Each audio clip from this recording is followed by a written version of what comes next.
Labas vakaras visiems lietuviško futbolo mėgėjams ir mylėtojams. Panevėžys, Aukštaitijos stadionas ir ta proga Aukštaitijos derbis. Panevėžys futbolo akademija Šiauliai, kurias 2-1 laimėjo šiauliečiai. Tačiau po pertraukos Šiaulių komanda būna tiesiog neatpažįstama. Pasiuntė kamuolį į Marijampolės Sūduvos vartus.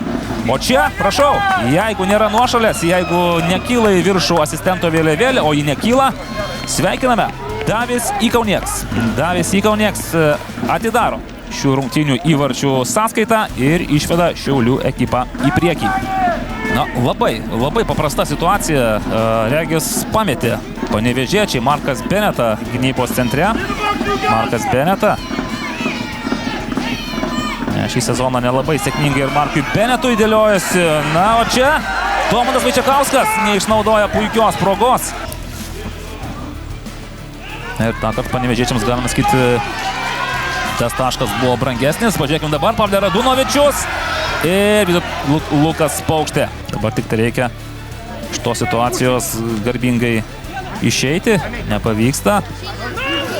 Neblogas smūgis, vienas iš retesnių. Laiko kamuolys buvo pas šeimininkus. Dabar Pavle Radunovičius, na, lyg ir buvo užsimojęs smūgį per save.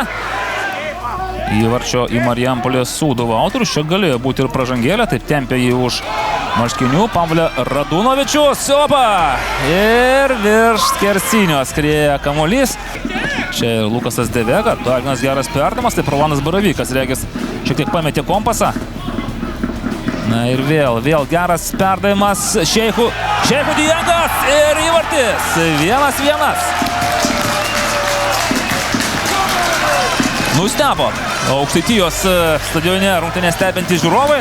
Pripažinsiu, nustebau ir aš, kad taip atrodo jau praradęs galimybę smūgiuoti vartus. Panevėžio atakuojantis saugas visgi sugebėjo taip akrobatinėme šuolyje, gal pusiau šonų. Nepasakysi, kad čia buvo žirklėmis per save. Lukasas Devega. Jo perdavimas Linas Klimavičius ir... Na, o finišo tiesiojoje paskutinis mačas lapkričio 9 dieną. Panevėžys tame pačiame LFF stadione žais su Vilniaus rajono Transinvest, bet tuoj taip ir netapo realybę. Galiausiai grįžo prasidėjus sezonui iš Šiaulius Eligijus Jankauskas, tačiau grįžus paaiškėjo, kad nėra visiškai sveikas. Davis Ikauniekas 2-1. Veržiasi į priekį futbolo akademija Šiauliai ir didžiulės spragos Panevėžio ekipos gynyboje. Augustinas Klimavičius, Eligijus Jankauskas, štai jo perdavimas. Robertas Mazanis pražiopsojo tą epizodą ir Davis Ikauniekas. Štai 2 pakeitimo į aikštę žengė Šiaulių futbolininkai Augustinas Klimavičius ir Eligijus Jankauskas. Nesėkmingas epizodas. Dovydaitis ir Eligijus Jankauskas.